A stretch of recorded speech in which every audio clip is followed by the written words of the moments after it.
வேண்டாம், அந்த சம்பந்தம் வேண்டாம். ரட்சிக்கப்படாதவர்களோடு கூட உள்ள உறவு வேண்டாம். அப்படி நீங்க அவங்களோட உறவு, அவங்களை நேசியுங்கள். ஆண்டவர் நேசிக்க சொன்னார், அன்பு கூற செய்தார், அவர்களுக்கு உதவி செய்ய சொன்னார், அவர்களோடு நன்றாக பழக சொன்னார். ஆனா நீங்க அவங்களோட சம்பந்தம் கலக்க கர்த்தர் விரும்பவில்லை. அவர்களோடு கூட பழகுவதற்காக, அவர்களோடு கூட செயலாற்றுவதற்காக, உங்களுடைய தேவனோடு உள்ளதான விசுவாசத்தை நீங்கள் சமரசம் பண்ணுவதற்கு ஆண்டவர் விரும்பவில்லை. நீங்கள் அவருக்கு எல்லா இடங்களிலையும் ஒரு வைராக்கிய விசுவாச சாட்சியாய் விளங்கவே கர்த்தர் எதிர்பார்க்கிறார். வாக்குத்தத்தம் செய்தவர், வாக்கு மாறா நேசரவர், உனக்கு வாக்குத்தத்தம் செய்தவர், என்றும் வாக்கு மாறா நேசரவர். திரும்பவும் தருவேன் என்கிறார், இழந்ததை தருவேன் என்கிறார். கலங்காதே திகையாதே, கர்த்தர் உனக்கு தந்திடுவார், இழந்ததை எல்லாம் தந்திடுவார். திரும்பவும் உனக்கு தந்திடுவார், இழந்ததை எல்லாம் தந்திடுவார்.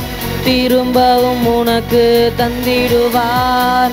வாக்குத்தத்தம் செய்தவர், வாக்கு மாறா நேசரவர், உனக்கு வாக்குத்தத்தம் செய்தவர், என்றும் வாக்கு மாறா நேசரவர். கர்த்தருடைய பரிசுத்த நாமத்திற்கு மகிமை உண்டாவதாக. 2 நாளாகமும் 18ஆம் அதிகாரம். யோசபாத்துக்கு மிகுந்த ஐஸ்வர்யம், மிகுந்த கனம் உண்டாயிற்று. அவன் ஆகாபோடு சம்பந்தம் கலந்தான். இந்த ஆகாப் யாரு? இஸ்ரவேல் தேசத்தினுடைய ராஜா. நான் நேற்றைய தினத்தை சொல்லும் போதே சொன்னேன், 17:1 பாருங்க. இஸ்ரவேலுக்கு விரோதமாய் பலப்பட்டான். இஸ்ரவேலை இவன் என்ன செய்தான்? பகைத்தான் அப்படின்னா அதனோட அர்த்தம். ஆனா இங்க பார்த்தா இஸ்ரவேல் ராஜாவோடு சம்பந்தமே பகை நேசித்தான்ங்கிறது மட்டும் இல்லாம அவன் வீட்டுல பொண்ணு எடுத்தான், சம்பந்தம் கலந்தான். இது பிசாசு செய்கிற தந்திரம். எச்சரிக்கையா இருங்கள். நீ நீ நீ தேவன் வெறுக்க வேண்டியவளை நீ வெறுக்காமல் போனால், உண்மைதான், எல்லாரையும் நம்ம நேசிக்கணுங்கிற அவசியம்தான். அதுக்காக நீ என்ன செஞ்சிடக்கூடாது? நேசிக்கிறதுங்கிறது வேற, உறவாடுறதுன்னு வேற. சம்பந்தமே கலந்துட்டான். அவன் வீட்டுல பொண்ணு எடுத்துட்டான். யாரை பொண்ணு எடுத்திருப்பான்? அந்த அந்த ஆகாபுடைய மனைவி பேர் ஏசபேல்.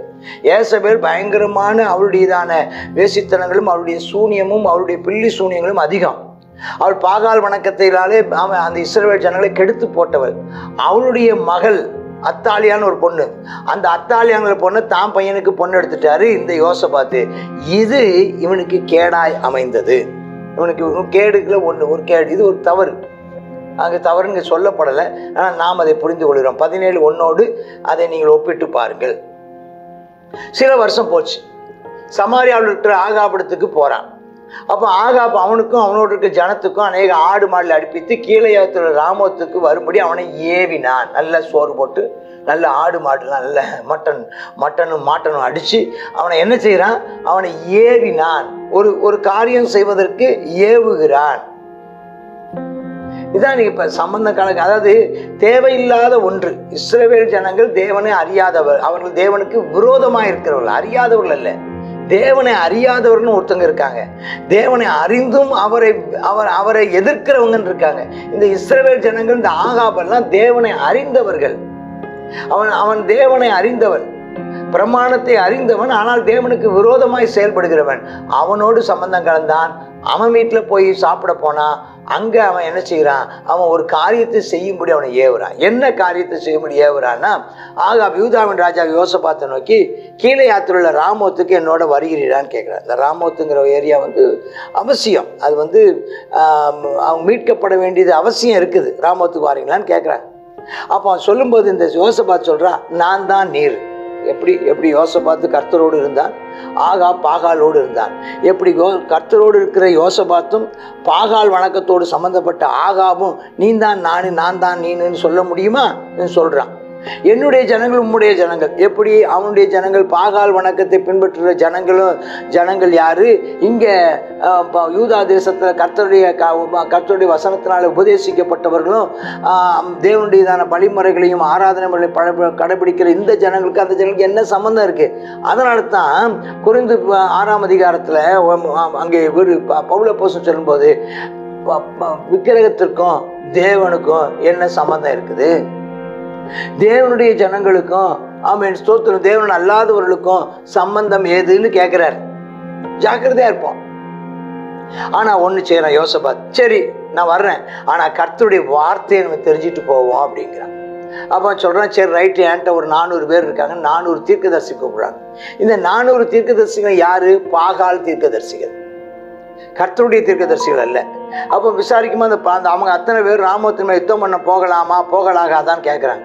அப்புறம் அவன் அந்த பாகால் வணக்கத்தின் அந்த முறைமையின்படி என்னத்தையும் ஆட்டம் ஆடி என்னத்தையோ பண்ணி டான்ஸ் ஆடி அவனை நினச்சிருக்கான். அவனை என்ன சொல்லணுமோ அதை சொல்லி நினச்சிருக்கான்னு நீங்கள் போங்க, அதற்கு போம், தேவன் ராஜாவின் கையில் அதை ஒப்பு கொடுப்பான். அவனும் தேவன் பேரில் தான் சொல்கிறான், அவனும் கடவுள் பேரில் தான் அவனும் ஜோசியம் சொல்கிறான், அவனும் கடவுள் பேரில் தான் அவனும் ஜாதகம் சொல்கிறான், அவனும் கடவுள் பேரில் தான் குறி சொல்கிறான்.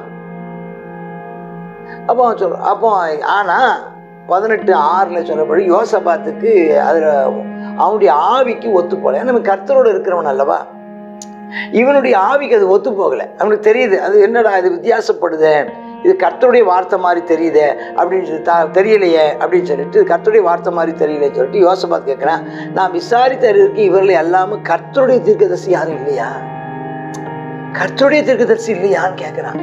ஓ ஹல்லேலூயா, ஹல்லேலூயா.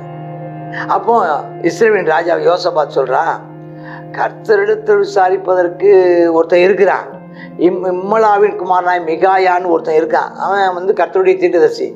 ஆனா அவன் எனக்கு பிடிக்காது, அவனை நான் பகைக்கிறேன். பாருங்க அவன் எவ்வளவு விவரமா இருக்கான் பாருங்க. அவன் இந்த பாகால் வணக்கத்தையும் விக்கிரக ஆராதனை பண்ணுகிற அவன் யாரை பகைக்கிறான்? கர்த்தருடையதான வசனத்தை, கர்த்தருடைய வார்த்தையை சொல்லுகிற தீர்க்கதரிசியை பகைக்கிறான். ஆனால் கர்த்தருடைய வார்த்தையை கடைபிடிக்கிற யோசபாத்து அவன் பகைக்கவில்லை, சிநேகிக்கிறான், சம்பந்தம் கலக்கிறான். எச்சரிக்கையா இருங்க பிரதர், எச்சரிக்கையா இருங்க sister.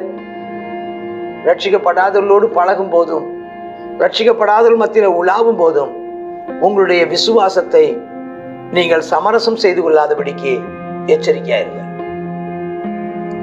Don't compromise your faith while you are living among Gentile people.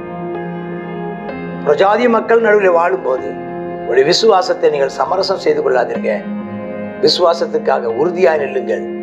பகைத்து அவன் வேண்டாம், வந்தா நன்மைக்கு அல்ல தீமையா தான் சொல்லுவான், அப்படி சொல்லாதீங்க ராஜாவே, அவனை தான் கூப்பிடுங்கன்னு யோசபாத் சொல்றான். உடனே இஸ்ரவேல் ராஜா பிரதானில் ஒருவனை போய் அப்பா அந்த மிகாயை போய் கூப்பிட்டுவான், அவனை போய் கூப்பிட்டுவான். மரியாதை இல்லாமல் சொல்றான். இந்த 400 தீர்க்கதரிசிகள் எவ்வளவு மரியாதையா நடத்தியிருப்பான் நீங்க நினைக்கிறீங்க? பயங்கர மரியாதையோட நடத்தியிருப்பான். இவனே எந்திரிச்சு வாங்க சொல்லுங்க அப்படின்னு இருப்பான். ஆனா ரொம்ப சீக்கிரமா அவனை படகுன்னு கூப்பிட்டு வைப்பான்.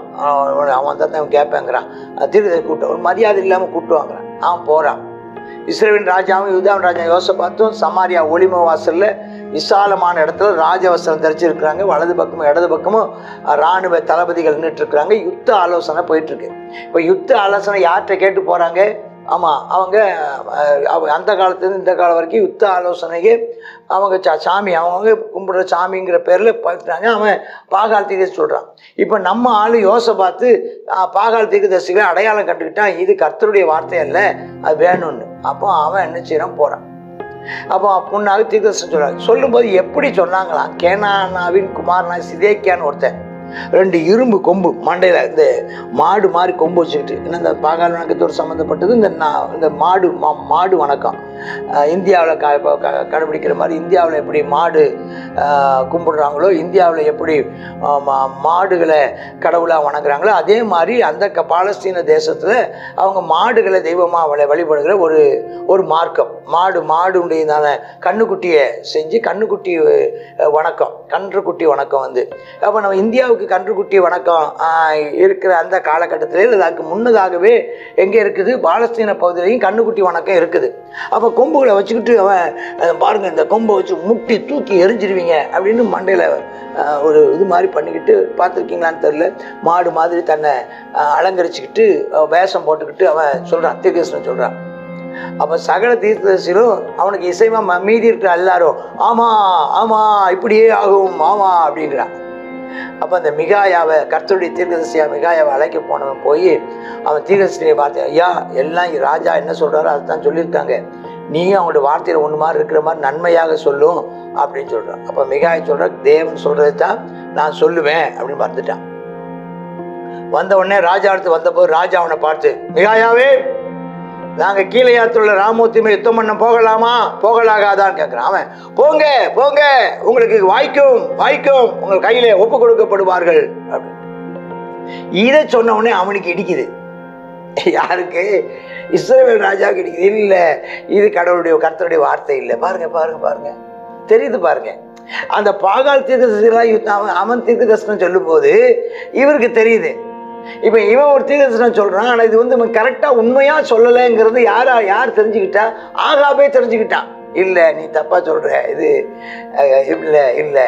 அப்போ நீ கர்த்தருடைய நாமத்தை உண்மையை சொல்லு, வேற ஒன்றையும் சொல்ல வேண்டாம் அப்படின்னு எத்தனை தடவை சொல்லணும்? கட்டாயம் சொல்லு, உண்மையை சொல்லணும். அப்போ சொல்கிறான், நான் உண்மையை சொல்கிறேன், இஸ்ரவேல் எல்லாரும் மேய்ப்பன் இல்லாத ஆடுகளை போல மலையில் சிதறப்பட்டதை நான் பார்த்தேன், கண்ணில் பார்க்குறேன்.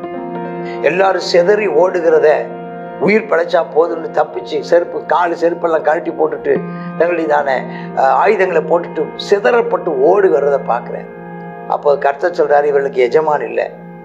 அதை எதை எப்படி சொல்லணும்? இஸ்ரவேல் எல்லாரும் மேய்ப்பன் இல்லாத ஆளை போல மலையிலே சிதறப்பட்டதை கண்டேன், இவர்களுக்கு எஜமான் இல்லை, தம் வீட்டுக்கு சமாதான திரும்ப கடவுள்னு சொன்னான். எஜமான் இல்லைன்னா எஜமான் செத்து போயிட்டான்னு சொல்லாமல் சொல்லிட்டார். எஜமான் அவுட்டு, எங்கள் யுத்தத்துக்கு போன இடத்துல எஜமான் போயிடுவாருன்ட்டான், சொல்லாமல் சொல்லிட்டான்.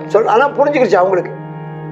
அப்போ இஸ்ரவேல் ராஜா யோசபாத்தை நோக்கி சொல்கிறான், பாத்தியா நான் சொன்னேன்ல, இவன் வந்தான் எனக்கு விரோதமாக தான் சொல்லுவான், நான் சொல்லலையா பாரு அப்படி சொல்லிட்டான் பாரு.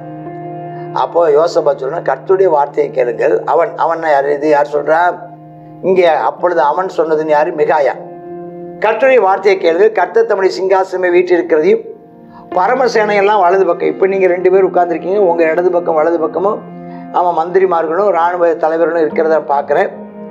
இதே மாதிரி இதை விட பயங்கரமாக மேலே நான் பார்த்தேன். அங்கே ராஜாதி ராஜா கர்த்தர் சிங்காசனத்தில் அமர்ந்திருக்கிறாரு, பரமசேனையெல்லாம் வலது பக்கம் இடது பக்கம் நிற்குது. அங்கே நடந்த சம்பாஷணை நான் சொல்கிறேன். இந்த ஆகாப் ராஜா ராமோத்தில் போய் சாகணுங்கிறதுக்காக போதனை பண்ணுறதுக்கு என்ன செய்தா, ஒரு ஆவி வந்துச்சு. அந்த ஆவியை கர்த்தர் அனுப்பினார். அது வந்து பொய்யின் ஆவி. அதுதான் இந்த மாதிரி கட்டளை இட்டுச்சு. இப்போ அவனுக்குள்ளே சொன்னது எல்லாமே பொய்யின் ஆவி வந்து தீர்க்கதரிசனம் சொல்லிட்டு இருக்கிறான். உடனே கேனானாகி அந்த கொம்பு வச்சுக்கிட்டு சொன்னானே, அவன் சொல்கிறான், மிகாயா கன்னத்தில் ஓங்கி அடிச்சுட்டான். யார் கன்னத்தில்? மிகாயா தீர்க்கதரிசி கன்னத்தில் அடிச்சுட்டு, கர்த்தருடைய வார்த்தை ஆவியானவர் என்னை விட்டுட்டு உங்ககிட்ட எப்படி பேச வந்துச்சு.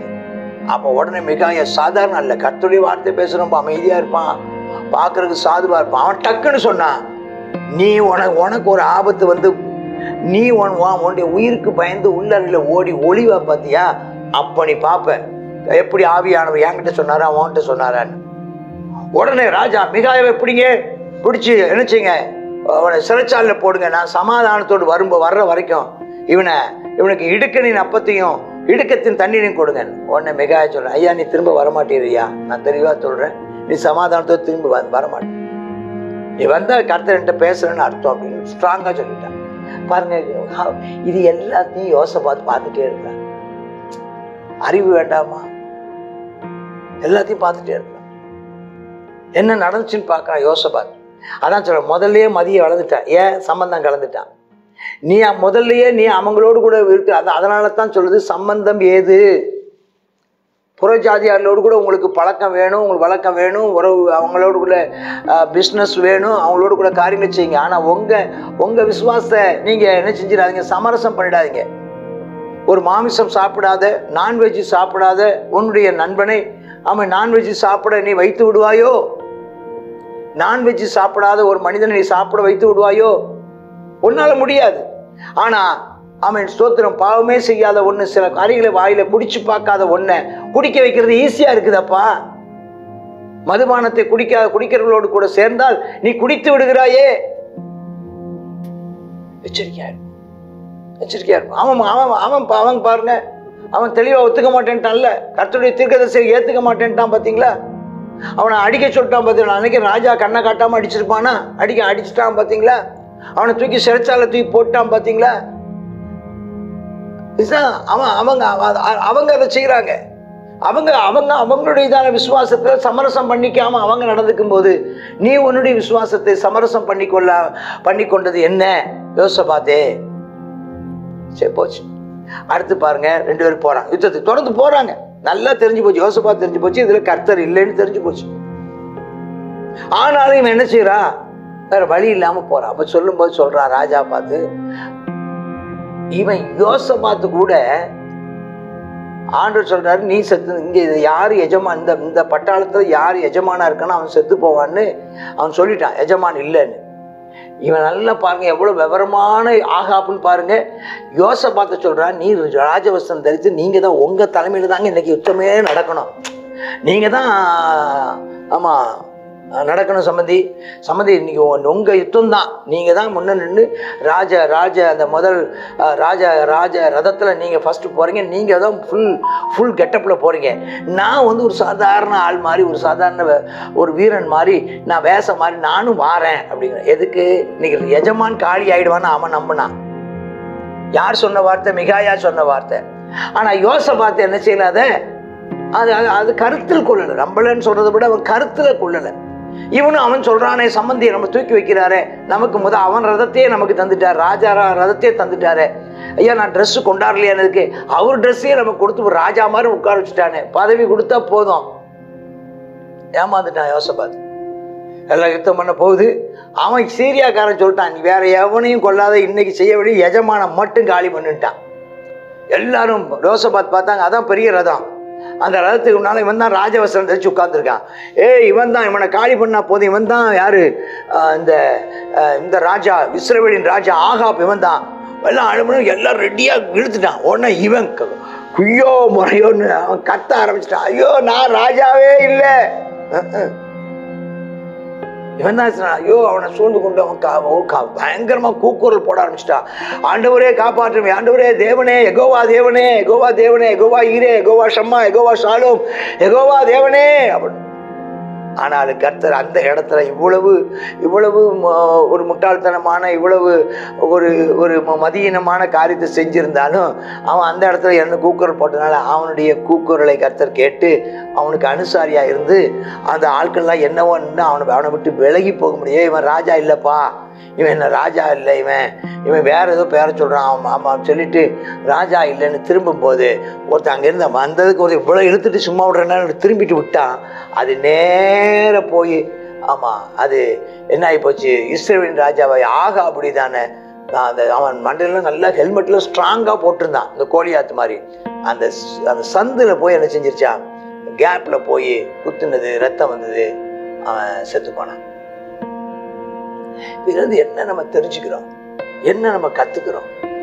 வேண்டாம், அந்த சம்பந்தம் வேண்டாம், ரட்சிக்கப்படாதவர்களோடு கூட உள்ள உறவு வேண்டாம். அப்படி நீ அவங்களோட உறவு, அவங்களை நேசியுங்கள். ஆண்டவர் நேசிக்க சொன்னார், அன்பு கூற செய்தார், அவர்களுக்கு உதவி செய்ய சொன்னார், அவர்களோடு நன்றாக பழக சொன்னார்.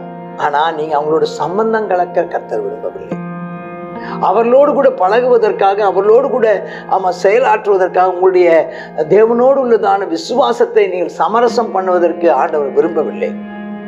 நீங்கள் அவருக்கு எல்லா இடங்களிலையும் ஒரு வைராக்கிய விசுவாச சாட்சியாய் விளங்கவே கர்த்தர் எதிர்பார்க்கிறார். யோசபாத்தே, கர்த்தர் இப்பவும் உனக்கு இதுல தப்பு வச்சிருக்கிறாரு, இனி ஒருபோதும் இப்படிப்பட்டதான உறவு உனக்கு வேண்டாம், எச்சரிக்கையாயிரு. ஆமேன், ஆமேன். God bless you. கர்த்தருடைய நாம் மகிமைப்படுவதாக. யோசபாத் நல்ல விருத்தி அடைந்த பின்பு அவர் செய்ததான காரியம் ஆகாபோடு சம்பந்தம் கலந்தார். அது மாத்திரம் இல்லை, ராமோத்துக்கு யுத்தத்துக்கு போகிறாங்க. அந்த யுத்தத்தில் என்ன செய்கிறாங்க, தோல்வியை தழுவி ஆகாப் செத்து போகிறாருன்னு சொல்லி பார்க்குறோம். நம்ம துன்மார்க்கனோடு நம்ம நினச்சக்கூடாது, நம்ம சிநேகமாக இருக்கக்கூடாது அப்படிங்கிறத இதில் பார்க்குறோம். நம்ம சம்பந்தம் கலக்கிற விஷயத்துலையும் ஜாக்கிரதையாக இருக்கணும். தேவனுடைய பிள்ளைகளோடு நாம் சம்பந்தம் கலக்கணும். அவன் புறஜாதி பிள்ளைகளோடு நம்ம சம்பந்தம் கலந்தால் கர்த்தருடைய கோபாக்கினை வருங்கிறத நம்ம பார்க்குறோம். இந்த நாளில் நம்ம தேவனுடைய சமூகத்தில் நம்மை தாழ்த்தி தேவனுக்கு பிரியமாய் நடக்க கர்த்தர் நமக்கு அனுக்கிரகம் செய்தல்வாராக. இந்த இடத்துல அவன் கர்த்தர் நோக்கி கூப்பிட்ட போது கர்த்தர் யோசபாத்தை காப்பாற்றினார்னு சொல்லி பார்க்குறோம். நாம் இந்த நேரத்தில் இக்கட்டான நேரத்தில் தேவன் நோக்கி கூப்பிடுவோம். கர்த்தர் நம்ம எல்லா தீமைக்கு விலக்கி பாதுகாத்துக் கொள்வார். ஜெபிப்போமா? அப்பா, இரக்கமும் கிருபையும் இருந்தானே எங்கள் நல்ல பிதாவே, சர்வ வல்லமையுள்ள தேவனே, கர்த்தாவே, இந்த வேளையிலே ஆமெனப்பா, ஸ்தோத்திரப்பா. நாங்கள் எந்த காரணத்தை கொண்டு புறஜாதிகளோடு நாங்கள் சம்பந்தம் கலந்து விடாதபடிக்கு கர்த்தாவே ஸ்தோத்திரம், எங்களுடைய பிள்ளைகளை கர்த்தாவே ஆமெனப்பா புறஜாதிய ஆமெனப்பா அந்த மார்க்கத்துக்கு மறுபடியும் ஒப்பு கொடுத்து விடாதபடிக்கு ஜாக்கிரதையாக இருக்க உதவி செய்யுங்க எங்கள் தேவனே. அப்பா, எங்கள் பிள்ளைகளை ஆமெனப்பா இக்கட்டுகளுக்கு விலக்கி அப்படிப்பட்டதான் நிர்பந்தமான சூழ்நிலைகளுக்கு நீர் விலக்கி பாதுகாத்து கொள்ள வேண்டுமாய் ஜெபிக்கிறோம். ஆவியானவரே ஸ்தோத்திரம் அப்பா, நீர் கிருபை தருவீராக, நீர் வழி நடத்துவீராக. உம்முடைய வல்லமையுள்ள கரம், தயவுள்ள கரம் தேவரீர் எங்களோடு கூட இருக்கட்டும் அப்பா. அப்பா, எங்கள் பிள்ளைகளுக்கு நல்ல ஒரு ஆமென் ஆண்டவரே ஸ்தோத்திரம் அப்பா. தேவனுடைய பிள்ளைகளை ஆமெனப்பா சம்பந்தம் கலப்பதற்கு எதுவாக நல்ல தேவ தாசர்களை பிள்ளைகளுக்கு தந்தருள்வீராக. கர்த்தாவே, ரட்சிக்கப்பட்ட குடும்பத்தோடு ஐக்கியம் வைக்க எங்களுக்கு கர்த்தாவே நீர் அனுக்கிரகம் செய்தரலும் அப்பா. விட்டு வந்த மார்க்கத்துக்கு மறுபடியும் கர்த்தாவே திரும்பாதபடிக்கு எச்சரிக்கையாக இருக்க, ஜாக்கிரதையாக இருக்க ஆமெனப்பா கவனமாக இருந்து கொள்ள கிருபை தாரும் கர்த்தாவே ஸ்தோத்திரம். அந்த திரிப்பான அப்பா காரியத்திலிருந்து தங்களை விடுவித்து காத்துக்கொள்ள அனுக்கிரகம் செய்தரலும். இயேசுவின் நாமத்தில் ஜெபிக்கிறோம் எங்கள் நல்ல பிதாவே. ஆமென், ஆமென்.